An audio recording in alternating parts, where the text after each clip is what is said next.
आज राजसमंद विधायक दीप्ति माहेश्वरी ने राजस्थान सरकार के बजट को लेकर राजसमंद में मीडिया बंधुओं से संवाद किया। उन्होंने सबसे पहले बताया कि किस तरह से राज्य सरकार ने आम जन की भलाई के लिए बजट पेश किया है और इस बजट में क्या क्या खास है। उसके बाद उन्होंने राजसमंद की बात की। राजसमंद के चारों जिलों को इस बजट में मुख्यमंत्री भजनलाल शर्मा और उप मुख्यमंत्री दिया कुमारी ने क्या दिया है उसके बारे में बात की, उसके बारे में जानकारी दी और सबसे खास राजसमंद विधानसभा क्षेत्र में इस बजट में क्या क्या मिला है उसको लेकर भी विधायक दीप्ति माहेश्वरी ने मीडिया बंधुओं को जानकारी उपलब्ध करवाई। यहां वीडीटीवी ने आज विधायक दीप्ति माहेश्वरी से वो तमाम प्रश्न पूछे जो प्रश्न हम कई दिनों से राजसमंद की जनता के लिए उठा रहे हैं। सबसे पहला और सबसे प्रमुख प्रश्न जो हमारे द्वारा उठाया गया वह था राजसमंद में कार्डियक यूनिट की स्थापना, जिसको लेकर विगत 1 वर्ष से कवायद चल रही है, लेकिन आज तक वो कवायद पूरी नहीं हुई। राजसमंद में कार्डियक यूनिट की स्थापना की घोषणा 1 वर्ष पूर्व हो गई थी, लेकिन अभी तक धरातल पर इस योजना से जुड़ा कुछ भी नहीं शुरू हुआ है।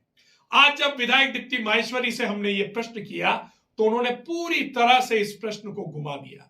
पहले तो उन्होंने आरके चिकित्सालय में हुए विकास कार्यों की जानकारी दी, राजसमंद विधानसभा क्षेत्र में अन्य चिकित्सालयों में हुए विकास कार्यों की जानकारी दी और अंत में सिर्फ एक लाइन में कार्डियक यूनिट के हमारे प्रश्न को घुमा कर रख दिया। उन्होंने कहा कि कार्डियक यूनिट के लिए जो नियम बने हुए हैं, कार्डियक यूनिट के लिए जो मूलभूत आवश्यकताएं होती हैं, आरके चिकित्सालय उन आवश्यकताओं को पूरा नहीं करता, उन नियमों में सटीक नहीं बैठता और इसलिए थोड़ा समय लग रहा है। जो हैवी इक्विपमेंट्स आते हैं, जो महंगे इक्विपमेंट्स आते हैं, उनको मंगवाने में भी थोड़ा समय लग रहा है। लेकिन आज वीडीटीवी मैडम से पूछना चाहता है कि जब 1 वर्ष पूर्व यह घोषणा हुई थी तब क्या यह सारे नियम, ये सारे इक्विपमेंट्स की जानकारी आपको नहीं थी? और अगर थी तो उसके बाद भी आज तो 1 वर्ष बीत चुका है, क्या 1 वर्ष में हम नियम और कानून और कायदे बना नहीं पाए? क्या 1 वर्ष में हम उन सारी नियमों को या जो आधारभूत संरचना है उसको बनाने में नाकामयाब रहे हैं? पहले सुनिए विधायक दीप्ति माहेश्वरी का कार्डियक यूनिट की पर पूछे गए प्रश्न पर क्या जवाब था। बात की कि 32,000 करोड़ रुपए से ज्यादा का बजट आपने दिया है। राजसमंद का सबसे बड़ा आरके चिकित्सालय है। विगत बजट में कार्डियक यूनिट की स्थापना आप ही के द्वारा करवाई गई थी और अभी भी आपने जो विधानसभा में इस प्रश्न को उठाया है कि अभी तक 1 वर्ष बीत जाने के बाद भी कार्डियक यूनिट की स्थापना नहीं हो पाई है और राजसमंद से उदयपुर जाते हुए कई लोग दम तोड़ चुके हैं।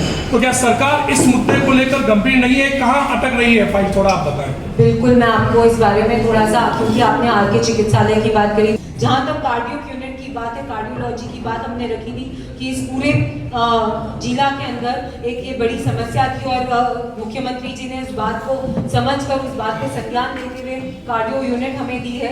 लेकिन कार्डियो यूनिट के लिए जो बेसिक रिक्वायरमेंट्स, जहाँ पर हम ये कहते हैं कि हमारे को कैथ लैब के लिए जो इक्विपमेंट्स हमारे को चाहिए, जो डॉक्टर्स की प्रणाली हमें चाहिए, जिस लेवल के डॉक्टर्स हमारे को, स्पेशलिटी सेंटर है, तो ये डॉक्टर्स जो हमारे को चाहिए उसकी ये कह सकते हैं कि वो स्पेशलिटी डॉक्टर्स के जो नियम है उस नियम में ऑल्टरेशन की अभी प्रक्रियाधीन है। जैसे ही वो ऑल्टरेशन हो जाएंगे, हमें जल्द से जल्द यहाँ पे कार्डियक यूनिट का जो बननी चाहिए, जो हम लोगों के लिए बहुत लंबे समय से डिमांड रही है, वो जल्द से जल्द चाहिए।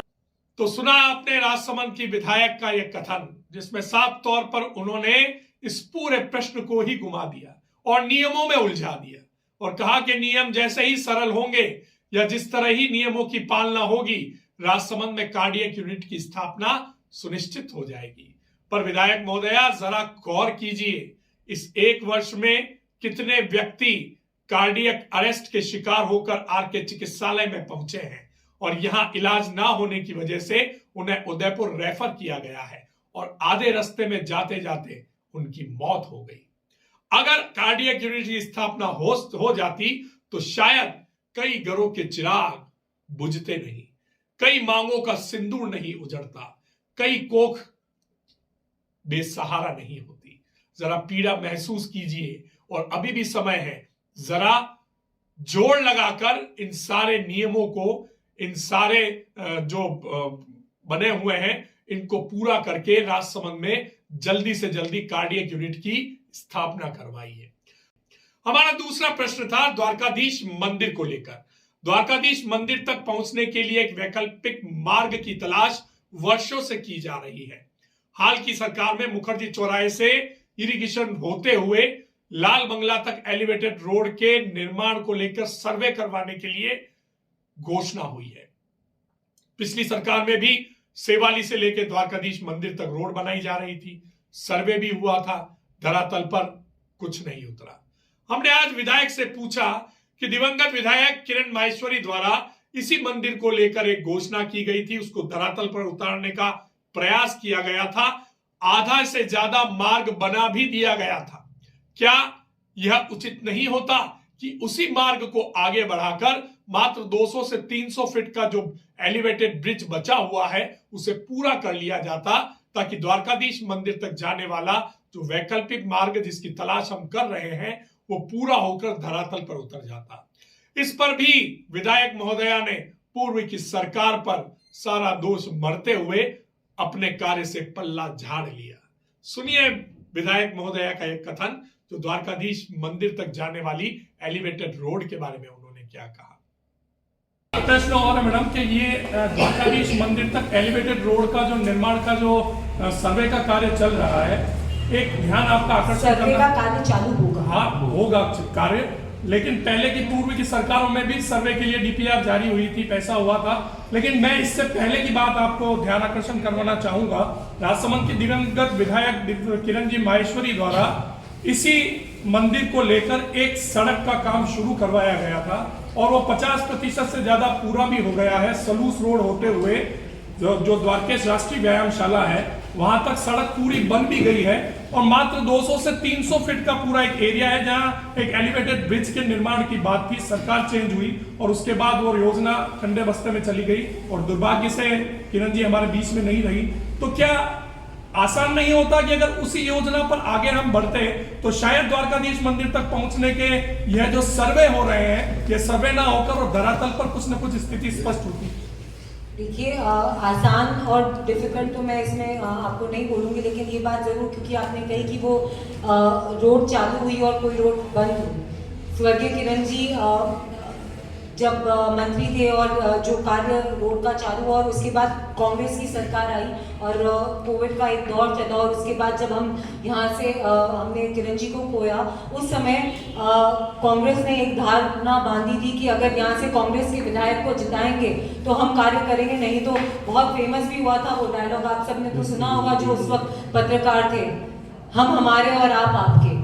तो जो वो भावना उन्होंने उस समय पे रखी, हम हमारे और आप आपके, तो उस भावना को हम कवर करते करते यहाँ तक लाए हैं। जो फिजिबिलिटी स्टडी है उसके अंदर जो एरिया भी आप बता रहे हैं, क्योंकि एएसआई डिपार्टमेंट भी इसमें इन्वॉल्व होती है। जब द्वारकाधीश मंदिर पे कोई भी कार्य हम करते हैं तो ये फिजिबिलिटी स्टडी है। ये फिजिबिलिटी स्टडी इसीलिए है कि whether we have to take, या तो हमें उस रोड को आगे बढ़ाना है या नई रोड या जिस भी वे में जो कार्य अधूरा है उसको हमें पूरा करना है। इस फिजिबिलिटी स्टडी का मूल्य आधार वो ही है। तो अब जब ये स्टडी चालू होगी उसमें मैं आप लोगों को भी निवेदन करूंगी कि आप लोग भी प्रमुख भूमिका निभाएं उसमें, क्योंकि ये सड़क किसी एक जने के, एक व्यक्ति के काम नहीं आने वाली, हमारे पूरे राजसमंद के काम आने वाली है। तो उसको कैसे हम बेहतर कर सकते हैं, उस स्टडी में हम कैसे सही तरीके से उसका अलॉटमेंट करा सकते हैं बजट का, ताकि जो एक लंबे समय की हमारी डिमांड भी नहीं बोलूँगी, द्वारकाधीश मंदिर का जो रास्ता है वो हम सब जानते हैं, जो दर्शन करने जाते हैं, कि उस रास्ते में सुधार होने चाहिए, तो उसका हम सुधार करें। तो सुना आपने राजसमंद के विधायक द्वारकाधीश मंदिर तक जाने वाली इस एलिवेटेड रोड के बारे में किस तरह का विजन रख रही हैं। अजी मैडम, यह पूरा सपना तो दिवंगत विधायक किरण माहेश्वरी का था, जो आपकी माताजी हैं, और आपको सबसे पहले उस अधूरे सपने को पूरा करना है जो उनके द्वारा अधूरा छोड़ा गया है। अगर आप इस कार्य को ही आगे तक ले जाती तो शायद बहुत कम पैसे में यह कार्य पूरा हो जाता और अभी तक तो शायद उस रोड पर आवाजाही भी शुरू हो जाती। लेकिन राजनीति इसी को कहते हैं, नया काम, नया टेंडर, नए पैसे और समय की बर्बादी। यही राजनेता आम जनता को उलझा देते हैं और 5 साल निकाल देते हैं। शायद लग रहा है कि इस एलिवेटेड रोड के सर्वे में बचा हुआ कार्यकाल भी पूरा हो जाएगा और फिर जब नए चुनाव आएंगे तो फिर एक बार फिर झुनझुना पकड़ा दिया जाएगा। चलिए आगे बढ़ते हैं। एक और प्रश्न जो हम लगातार उठाते आए हैं, हमारे शहर के सबसे प्राचीन विद्यालय बालकृष्ण विद्या भवन की हालत को लेकर हमने विधायक से प्रश्न पूछा। विधायक ने कहा कि राज्य सरकार अगर जब बजट देती है तो ठीक, नहीं तो डीएमएफटी से हम बजट दे देंगे। तो मैडम, क्या सिर्फ पत्रकारों के सवाल पूछने का आप इंतजार कर रहे थे? इतने दिन क्यों नहीं आपने इसको संज्ञान में लेते हुए बालकृष्ण विद्या भवन की हालत को सुधारने में कोई सकारात्मक पहल दिखाई है? लेकिन फिर भी चलिए, आप इस काम को कीजिए। सुनिए आप क्या कहा विधायक दीप्ति माहेश्वरी ने बालकृष्ण विद्या भवन की जर्जर हालत पर। बिल्कुल 400 विद्यालय लिया है। हम पूरा प्रयास करेंगे कि बालकृष्ण स्टेडियम को उसके अंदर इंक्लूड किया, बालकृष्ण विद्यालय को भी इंक्लूड करा जाए। और उसमें एक और, सॉरी मैं आपकी बात को काटूं, फिर आप कंटिन्यू। उसमें एक और जो बड़ी बात है कि जो ईवीएम मशीन्स की वजह से बहुत सारे क्लासरूम्स नहीं यूज कर पा रहे, तो कलेक्टर साहब के भी संज्ञान में, हमारे भी संज्ञान में है। उसको भी हम कोशिश कर रहे हैं कि ईवीएम मशीन्स का जो स्टे आया हुआ है उसको किस तरीके से हम उस पर वर्क करके उनको हटा सकें, ताकि वो क्लासरूम भी हम उनको यूज कर सकें, ताकि बच्चों को जो असुविधा हो रही है वो ना हो। तो मैडम, ये माना जाए कि इस बार के जो बजट में बालकृष्ण विद्या भवन में जो जर्जर इमारत है उसके लिए बजट आएगा और वहां पर बालकृष्ण स्कूल हमारे लिए ये कह सकते हैं कि राजसमंद विधानसभा या राजसमंद के लिए या कांकोली शहर के लिए ये बोल सकते हैं कि एक सबसे पुराने स्कूलों में से एक है। तो मुख्यमंत्री जी के आशीर्वाद से या तो बजट में आएगा या डीएमएफटी में आएगा, पर उनके आशीर्वाद से मैं ये यकीन दिलाती हूँ कि बालकृष्ण स्कूल में हम जरूर से आने वाले एक साल में कुछ न कुछ कार्य करेंगे।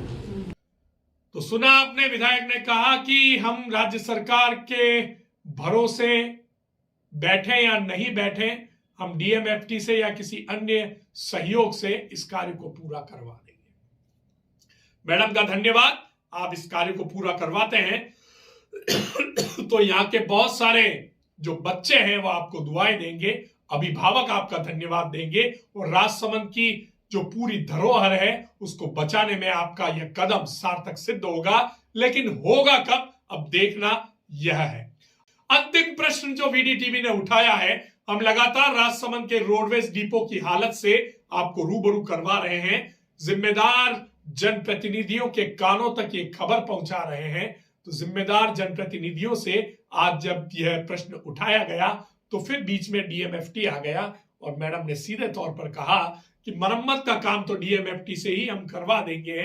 और हमने जब कहा कि एक बार जरा अवलोकन भी कर लीजिए, तो उन्होंने जिला कलेक्टर महोदय से कहा है कि हाँ, मैं और जिला कलेक्टर महोदय दोनों अवलोकन करके डीएमएफटी फंड के माध्यम से इस रोडवेज बस डिपो की बिल्डिंग की मरम्मत करवाने का प्रयास करेंगे। की बात को संज्ञान में लेते हुए हम लोग जरूर से एक बार खुद भी विजिट कर लेंगे उस जगह को देखकर, और जो भी होगा, अगर स्टेट से नहीं होगा तो डीएमएफटी से उसका जो भी हम लोगों को करना रहेगा उसमें रुपया देकर उसका लगाकर और उसको एटलीस्ट मरम्मत का कार्य तो हम लोग चालू करवा ही देंगे। अब देखना यह है कि प्रयास सार्थक कब होता है। वीडीटीवी जनता की आवाज है। वीडीटीवी आपकी आवाज को हर एक उस जनप्रतिनिधि के सामने उठाएगा जिसने आपके विकास और आपकी समस्याओं को समाप्त करने का ठेका ले रखा है। और आज इन्हीं ठेकेदारों के सामने वीडीटीवी ने यह स्पष्ट प्रश्न पूछे हैं और उसका जवाब हमारे विधायक महोदया ने बिल्कुल गोलमोल तरीके से इस तरह से दिया मानो कुछ समस्या राजसमंद में है ही नहीं। और राजसमंद को तो बजट में इतना कुछ मिल गया है कि राजसमंद का पेट भर चुका है और कभी भी फट सकता है। चलिए, जो मिला उसके लिए बधाई, लेकिन जो नहीं मिला उसके लिए सवाल पूछे जाएंगे, हर बार पूछे जाएंगे। और जब तक समस्याओं का समाधान नहीं हो जाता, आपको हमारे सवालों का जवाब भी देना पड़ेगा। वीडीटीवी जनता की आवाज उठाता है। वीडीटीवी आपकी हर एक समस्या के निराकरण का प्रयास करता है और करता रहेगा। लेकिन हम अकेले कुछ नहीं कर सकते। हमें आपका सहयोग चाहिए। हमें सहयोग कीजिए, हमारी खबरों को सब्सक्राइब कीजिए, हमारे चैनल को सब्सक्राइब कीजिए, लाइक कीजिए और ज्यादा से ज्यादा इन खबरों को शेयर कीजिए ताकि उन कानों तक पहुंचे और उन्हें पता चले कि सवाल पूछने वाले भी होते हैं, समस्या उठाने वाले भी होते हैं और जनता की पीड़ा को समझने वाले भी होते हैं। और अगर हमने अब काम नहीं किया तो जनता सब जान जाएगी और आने वाले चुनाव में हमें झुनझुना पकड़ा देगी। आप देखते रहिए वीडी टीवी।